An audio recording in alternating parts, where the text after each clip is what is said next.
The waffle started out in the Middle Ages as a flat wafer made not from wheat flour, but from oats or barley. As its popularity spread throughout Europe, many variations of shape and recipe developed. The introduction of leavening ingredients gave rise to the fluffy honeycombed breakfast cake we know today.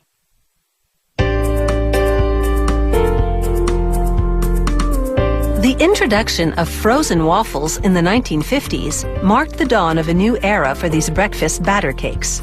Making your morning waffles was suddenly a snap. All the big prep work takes place at the factory. They add flavorings like berries to a flour-based waffle mix, and then turn to the liquid ingredients: water, canola oil, and liquid cane sugar. They pour them into a big tank and mix thoroughly. Then they're ready to thicken it into a batter with the flour-based waffle premix. It also includes baking powder, which reacts with water to cause pockets of carbon dioxide to form, for a leavening effect that will continue during baking. After adding more berries, this batter is complete, and there's enough in this one tank to produce 3,600 waffles. Hot waffle irons move past a sprayer for a misting with a non-stick coating. Down the line, an automated pump deposits measured amounts of batter onto each grid plate. The top grid plates encase the batter. This production line is computerized, which ensures the plates are filled quickly and without any spills.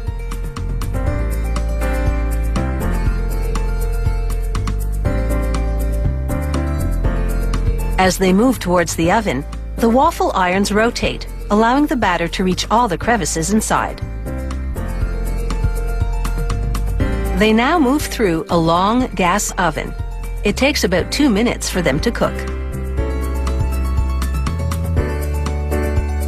They emerge from the oven piping hot, where a machine called a picking drum removes them from the irons. As the picking drum revolves, needles grab the waffles and pull them off the hot grid plates.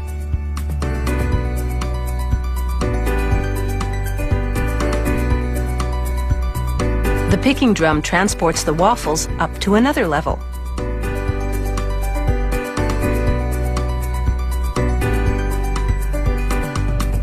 The needles retract, transferring them to a series of conveyors.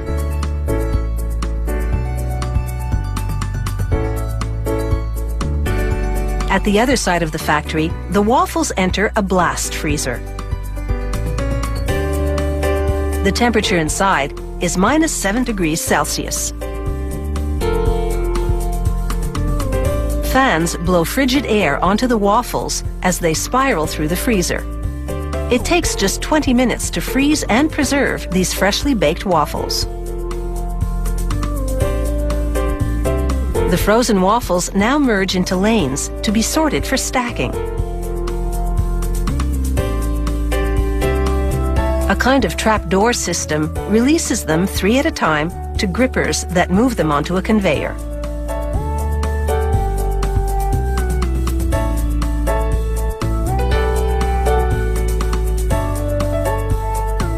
The conveyor lane narrows, which forces the waffle stacks into a single row. A sensor-activated gate releases the stacks, 2 at a time, to the packaging station. It takes just a second for the 2 stacks of frozen waffles to be wrapped and sealed in a tight cellophane packet.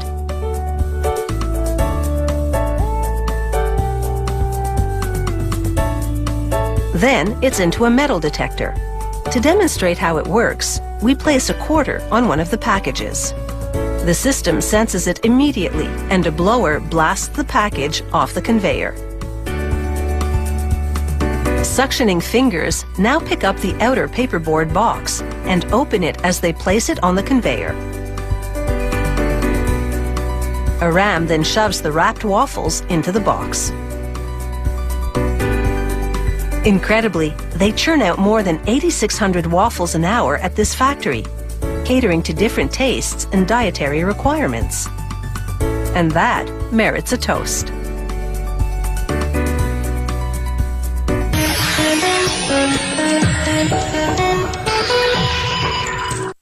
The first bagels rolled into the world in Eastern Europe during the 1600s. Exactly why is debatable, but one account is that they were a tribute to the King of Poland.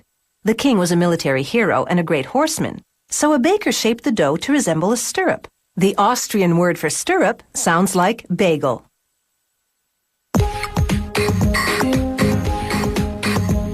You used to get bagels in just two varieties, sesame seed or poppy seed.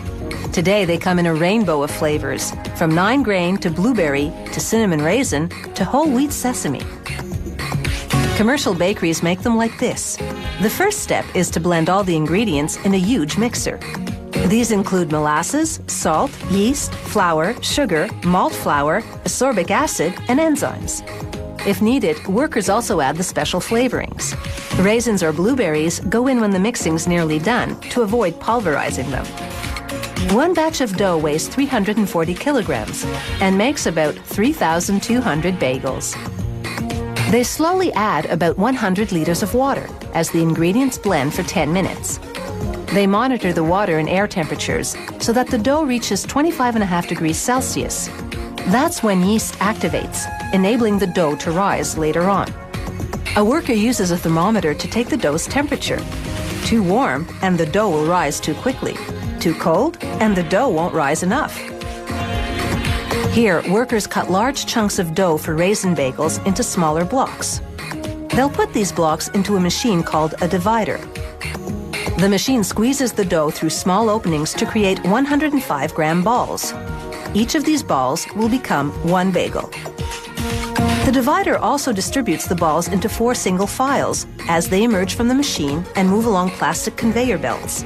They're plastic, so workers can clean them easily and often. Next, a machine called a bagel former flattens the balls into strips. This way, the strips can be curved into rings. The curved conveyor belt guides the dough through a tight circular opening with a stainless steel rod at its center. The rod forces the 2 ends of the strip to join in a circle. This process happens in less than 2 seconds, before the dough has a chance to dry out. It's the moisture in the dough that enables the ends of the strips to stick together. The bagel rings emerge from the bagel former onto another conveyor. Workers then visually inspect the rings to ensure they came out right.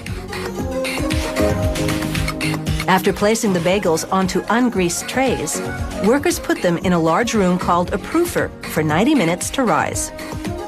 The proofer is kept at 43 degrees Celsius with 80% humidity. Next, a worker places the trays onto a metal conveyor belt. This conveyor moves the bagels into a huge steam oven about the size of a school bus. Steam makes the bagels chewy and shiny. To ensure the dough develops properly, they maintain air temperature in the bakery at a constant 20 degrees Celsius. And there's no air conditioning to ensure the right humidity level. After baking for exactly 13 minutes at precisely 232 degrees Celsius, the bagels come out of the steam oven. They lost moisture during the baking process, so now they weigh between 10 and 20 grams less than before. To cool down, the bagels move along a winding conveyor belt that snakes through 6 floors of this 2,300 square meter bakery. Bagel making ranges from large commercial operations like this one to small neighborhood bakeries that still make them the old-fashioned way, rolling and shaping the dough by hand and baking them in a brick oven.